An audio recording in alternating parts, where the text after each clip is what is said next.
Welcome back, Fantasy Managers. This is Devo1099. We are live for the second straight week, trying to see if this is a useful way to get in touch right before the games start, talk through lineups, because I feel like we give you some information a few days before, and then when those guys don't play, tough to get a lot of follow-up and new ideas for how things change. So. Goal is to be here until about roster lock. Oh wow, James Milner goal. We are definitely live here. Liverpool coming from all the way back and now leading 4-3 at Vicarage Road. Interesting slate here in game week 23. Kind of tricky actually. I'm not sure how much I'm in love with it. It could it could certainly change pretty drastically with some lineups here. So we're going to get to that. The focus initially is going to be on Manchester United defense, probably some West Brom, both attack and defense, if you can trust them in attack. Manchester City away to West Ham is sort of a tricky fixture, but if we remember properly, West Ham has done most of their damage away from home, so a home fixture shouldn't necessarily deter you from Manchester City. Their prices might be what deters you, so that'll be the challenge there. But let me pull some of these up, and we will get this thing started. If you're watching live on YouTube, you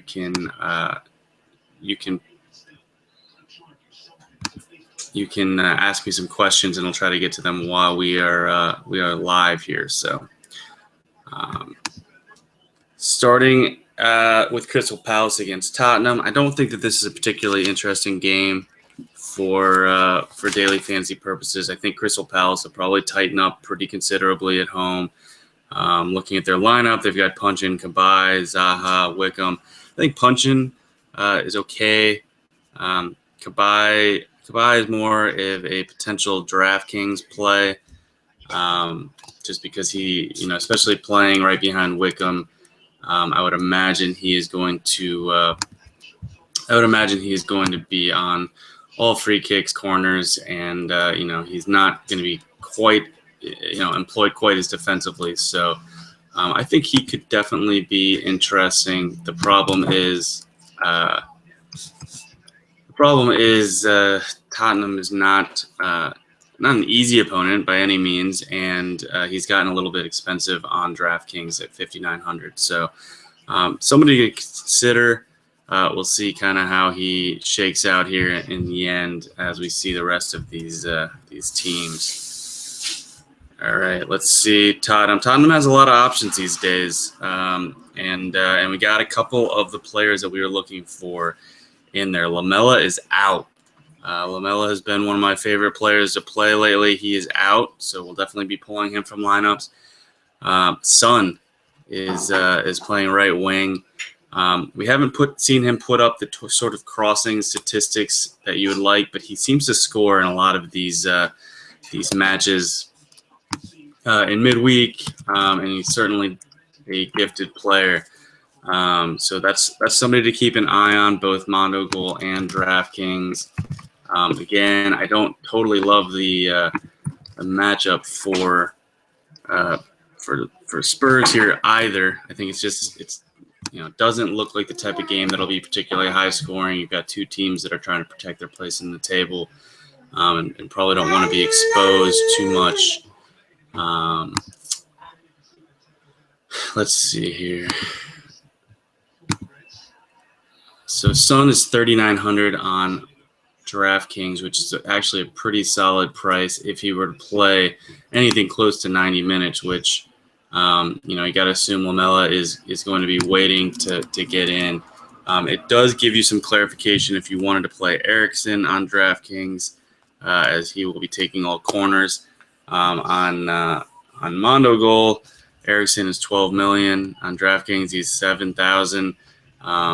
Not the most attractive prices for him, because you're paying off his 2-goal performance here recently. But I do think that Son has a type of explosive potential, and he's relatively inexpensive. He is 8 million on Mondogoal, 3,900 on DraftKings. So that's somebody to look at. And then of course, at least on DraftKings, Trippier is 9.2 million on Mondogoal, which is not really playable, but he should be on your team on DraftKings. I am a Trippier apologist. I will have him virtually on all of my teams if he plays. He's 3,100 on DraftKings, and as you might know, he will send in a few crosses. So on DraftKings, that matters. All right, so that game probably going to play the least. Maybe Trippier, maybe Son. Probably not a whole lot more for me from there. Let's go to Leicester. Nothing too interesting. Okazaki playing behind Vardy is a little bit interesting because that puts Mahrez out on the wing and Albrighton across from him. Fuchs is certainly in play against Stoke. Even Schmeichel, I think, is an option this week. Vardy should be back on pens. That was something that Ranieri said this week, that he's going to pull Mahrez off pens. That gives Vardy a little bit more attraction. His price has come down a little bit because his performance has dropped. Stoke has worked their problems out of the back a bit, but are probably still an option to try to go against. Vardy's down to 8.5 million on Mondogoal. And he's 6,900 on DraftKings. So Vardy's probably the most interesting. Fuchs is a really solid option at defender, but 9.7 million on Mondogoal is a little bit steep, and 4,400 is a bit steep as well on DraftKings. So probably won't make the final cut. For Stoke, Shaqiri is back. On the wing, no Arnautovic, no Bojan, which gives Shaqiri at least a portion of the corners. Afla has been taking them. He's playing defensive mid here. Joselu remains up top, and Diouf is out on the left, which is certainly a new spot for him. I don't believe Diouf has ever really played out there. This could lead to more crosses. This could lead to, some maybe even assist potential or some longer shots. At 3,000 on DraftKings, he becomes in play just because we don't really want to spend on forward when we can avoid it. And on Mondogoal, he was not on my radar. He was 5.9 million on Mondogoal, but without playing central striker there, I don't think that he is necessarily a good option on Mondogoal. Bit of a leap of faith to take him against Leicester on DraftKings in the hopes that he is sending in crosses, but not the worst decision either. All right, so Manchester United hosting Southampton. This would seem to be a match that would be pretty tight. It kind of depends on which Manchester United side we get. If we get Van Gaal trying to prove that he can play attacking football, or if they play the same way they've played most of the season. But I think De Gea is one of the top options. Darmian is decent. He's in there at right back. Borthwick Jackson is a price play. If particularly on Mondogoal, if you think that United is one of the best candidates for a clean sheet, he's only 6 million and only 2.4 on DraftKings. But with DraftKings, the clean sheet is worth considerably less. So probably not going to see that. Yep. So soccer skills, Craig Gardner versus McLean. Will Gardner be on corner kick duty? Who's a better option? We'll get to that game here shortly. Let me go, and then hey, it's Matt. He says Eriksson is a must with Lamela out, which is if you can afford him, certainly worth considering. he will be on all free kick duty and presumably corners for Tottenham. So going to Southampton. As expected, Charlie Austin is not in the starting lineup. He did make the bench. Pella is probably on his way out, I would imagine. And he's not even in making the squad here. Tadic is in. Target, if my lineup here is correctly, is playing at left wing. This has been something that I use 4-4-2 for my lineup. This has been something that's been wrong. They've been putting Bertrand out in the same spot, and then it turns out that he doesn't really play there. So let me try to follow up here and see where it's showing Target. I would imagine they're playing 5 at the back in some capacity. I mean, they're showing the same thing here with Target on the left wing. I mean, I still don't really like that. United, you're not going to get many crosses against. And I've had a poor experience of playing defenders solely for crosses that are playing up when they're not really attackers, and it seems like they end up crossing less as well. So I'm probably going to avoid that. I'll probably avoid Southampton altogether, just because I don't think United is a particularly good matchup. All right, so going to Sunderland and Bournemouth. Sunderland, has been scoring all of a sudden. They've got Defoe playing up top, Barini, Adam Johnson. Lenz is right behind Defoe, which that might be too many attackers for me to really end up playing anybody from Sunderland, just because I'm not. Well, Defoe is decent as a center forward. Johnson and Lenz will likely split corners, is my guess. Lenz has been playing a little bit better lately. He's 47 on DraftKings. Which if he gets a few corners is decent. But it's still Sunderland. I don't think you want to be married too much to Sunderland. There's not enough clarity there with Barini, Defoe, Adam Johnson, and Lenz all playing. They may be somewhat effective in real life, but probably going to end up avoiding them for fantasy. Van Aanholt is in. He's been scoring, which has driven his price up on both sites to the point where you kind of need him to score. Well, not to score, but I don't like that value quite as much as I typically would. For Bournemouth, we've got Charlie Daniels and Adam Smith as fullbacks. Pugh. Wow, no Stanislaus. Oh, sorry. Stanislaus is in. Richie did not make it. Excuse me.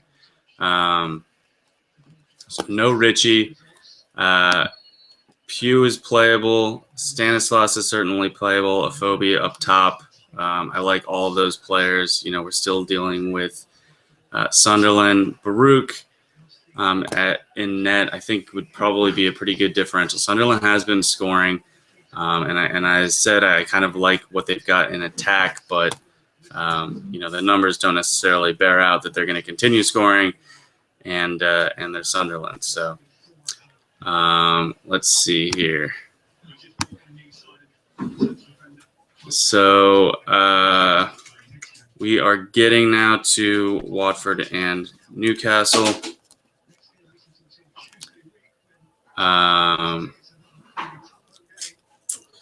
Okay, so Watford has Gomez in goal. Paredes is out as a right fullback. I think he'll be inexpensive and somebody to consider. They will certainly contend for a clean sheet. Ake out as a left fullback. Dini and Igalo up top. Watson's in there in case you're on DraftKings and you want to use him for his corner kick duty. Overall, I like Igalo. If you think Newcastle's going to give away a pen, then Dini is in play as well. For Newcastle, we've got Mitrovic up top, who has been pretty prolific getting shots and is decent hold-up player, decent passer. Wijnaldum playing behind him. I am beginning to soften. I think that as long as his price stays reasonable, he's one of those players that doesn't always look good on the numbers, but he just seems to be in the right place, and there has to be some value in that. Janmaat is a good play, at least on DraftKings. I would imagine that they'll contend for a decent amount of the ball, and he seems to find 10+ points no matter what. So that's probably the extent to which I would get too involved there. And then finally, West Brom hosting Villa. West Brom is not a big attacking side, but we've got Villa. Foster in net, I think, is going to be popular, and I do think that that's a really good play. I think I could end up there myself. Then we've got Dawson as a defender. We've got Gardner and McLean out on kind of the outer mids, and then Sessegnon playing behind Rondon. So finally, let me get back to Soccer Seals. We got that question, which Maddie helped with. I do think it's going to be Sessegnon on corners. And I do think Sessegnon is a really good play, both on DraftKings and Mondogoal. I would have preferred him probably out wide, but at 5.8 million on Mondogoal and 4,100 on DraftKings, I think he's definitely a solid play. See if there's anything interesting on Villa here. They do have Bunn in goal again. Bakuna and Sissoko are solid fullback plays. If you don't want to bet on West Brom scoring, which would not be the craziest thing. No Veretout, which is relevant. That would probably put Carlos Hill in. Carlos Hill should be taking all corners, which is big on DraftKings because he is not particularly expensive, and they will certainly fight for the ball and have a decent run on the ball against West Brom. So that's a new one to make note of. I think he becomes a very important play on DraftKings. So final game would be West Ham and Manchester City. We don't have those lineups. Kolarov appears to be out, which would put Clichy in as left fullback, Sanya across the way from him. Assuming we're going to see KDB, Silva, and Sterling across the middle, and then Aguero up top. All in play for me against West Ham. West Ham, I think Payet. I think Payet is a really good play. Generally, I think that this is a tough matchup, but they are at home. And I think that what is most attractive to me about Payet here is I don't believe anybody else will be on him. So that makes for a good option. So I'm going to go back through here and work on my teams. If you got any questions, please let me know. I'll go back over some of the decisions I'm looking at and then see if we can come to some conclusions here. So. Keeper, I think, you're looking at De Gea. You're looking at Foster. Foster is probably going to be your best value. There's a little more risk there if you're playing for the win on DraftKings. Oh, my goodness. Norwich just scored in extra time. Wow, the equalizer at 92 minutes. This is going to be a difficult game for Liverpool supporters to watch.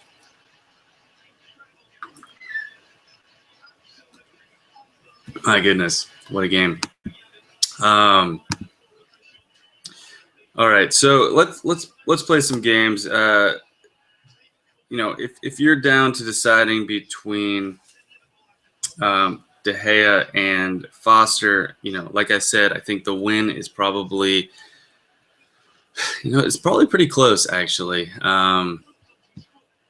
Southampton has a decent lineup there. Target, I think, could be a potential GPP play. Also, his price is up a little bit. If he is playing on the wing, I've just been burned by that, so I caution you there. But I wouldn't blame you if you played him. Personally, I like Trippier a lot.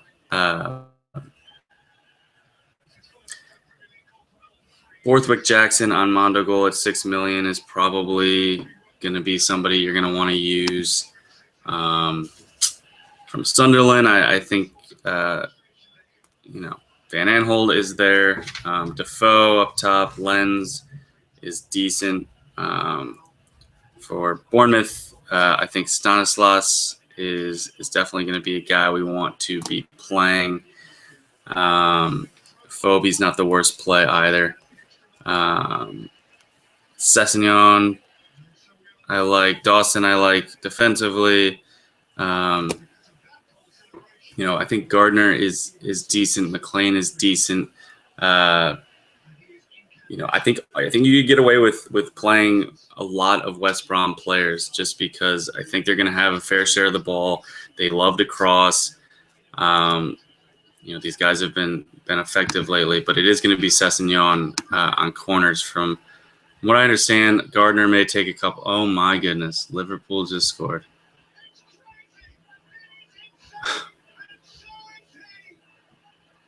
(5-4). This is one of the wilder games I've seen.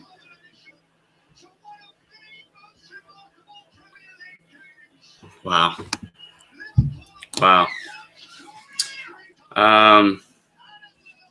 So I think that okay. So if you're on Mondogoal and you don't have lineups, I do think that the Manchester City lineups are going to be fairly easy to predict.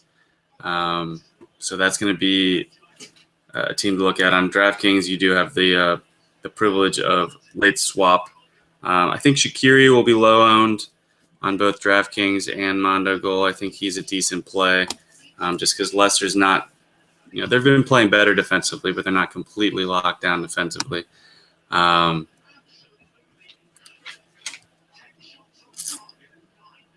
Trippier, as I mentioned, Lamela out. Eriksson is definitely somebody to consider. He should have a lot of opportunities. Son again is a decent option. Though be warned, he could play 60 minutes and bring Lamela on. I don't think Lamela has fallen out of favor or anything. I think he's just being rotated. And then Carlos Hill from Villa, as I mentioned, I think he will be the primary corner kick taker now for Villa, and they'll have a few against West Brom. So I'm going to go ahead and sign off here. Thanks for joining us this week. I hope that was productive. Definitely think that this is a somewhat tricky week, but some good options came through here in lineups, and I will be around on Twitter here up until lock. Got to try to focus on my own teams here for a minute, but this will be available as well. So thanks a lot for joining us on Backers Live, second edition. Hopefully we can make this useful and consistent. So let us know. Good luck.